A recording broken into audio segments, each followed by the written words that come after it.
Assalamualaikum warahmatullahi wabarakatuh. Kami dari kelompok 1 ingin menjelaskan materi tentang menulis pesan negatif dan persuasif. Sebelumnya saya ingin memperkenalkan teman-teman saya terlebih dahulu. Yang pertama ada Awalia Setiarini, yang kedua ada Nenisa Rahayu, yang ketiga ada Ria Rahayu, dan yang keempat ada saya sendiri, Utari Bakti Sumantri.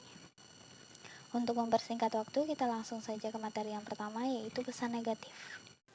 Apa itu pesan negatif? Pesan negatif adalah suatu pesan yang membuat pembaca atau audiens memiliki perasaan atau reaksi emosional yang tidak menyenangkan.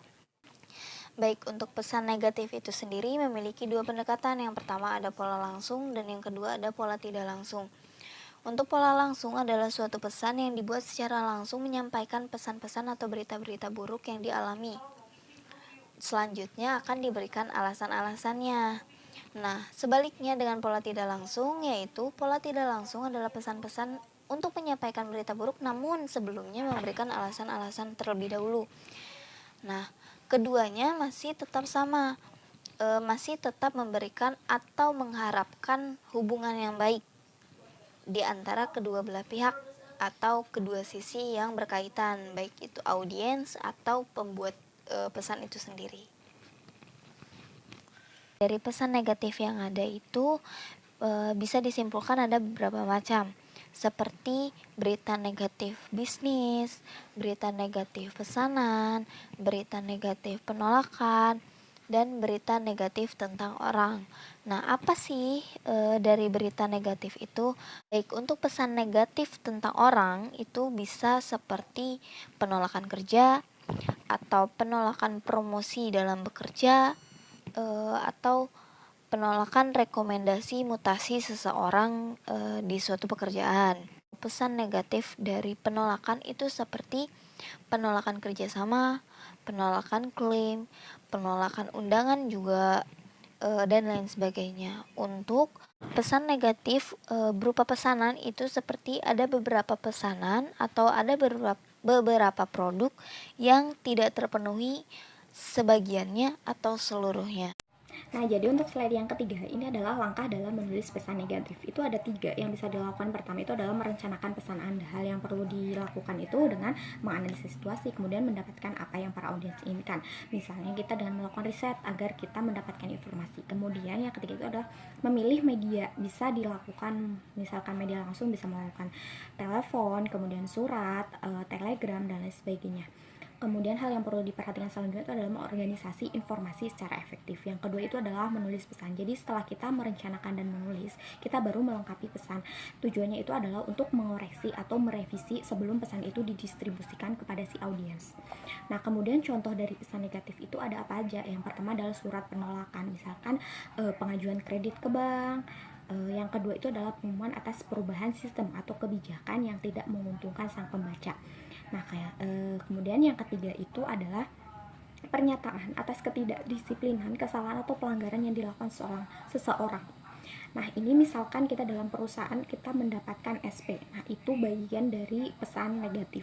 Yang keempat itu adalah pernyataan untuk menarik kembali suatu produk.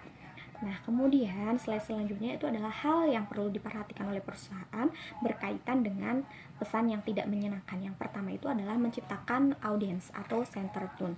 Ini bisa dilakukan dengan kita mengatur nada agar pesan yang kita sampaikan itu nyampe kepada si audiens, bahwa pesan yang kita sampaikan itu adalah keputusan yang tegas, kemudian pesan yang bisa dimengerti oleh audiensnya. Kemudian kedua adalah memilih pendekatan organisasional. Ini bisa secara langsung maupun tidak langsung. Kalau tidak langsung itu nantinya bisa dilengkapi dengan alasan-alasan kenapa pesan itu dilakukan. Assalamualaikum warahmatullahi wabarakatuh. Saya Ria Rahayu dari kelompok 1. Jadi di sini saya akan melanjutkan menjelaskan mengenai pesan persuasif. Apa sih pesan persuasif itu? Jadi pesan persuasif adalah proses komunikasi yang bertujuan untuk mempengaruhi pemikiran dan pendapat orang lain agar menyesuaikan pendapat dan keinginan dari komunikator. Lalu di sini ada proses perencanaan pesan persuasif. Nah, jadi prosesnya ini ada 7. Yang pertama itu analisis audiens. Jadi analisis audiens ini kenapa dilakukan dalam proses perencanaan pesan persuasif? Yaitu agar pesan-pesan persuasifnya ini lebih efektif disampaikan kepada audiensnya dengan kita melakukan analisis audiens. Lalu yang kedua itu ada pertimbangan perbedaan budaya. Mungkin kalau untuk ini saya contohkan di 2 negara. Misalnya di Swiss itu misalnya audiensnya itu cenderung lebih menyukai pertanyaan-pertanyaan yang teoritis. Dan contoh kedua misalnya di Amerika Serikat itu audiensnya lebih menyukai misalnya pertanyaan-pertanyaan yang bersifat teknis, mungkin seperti itu.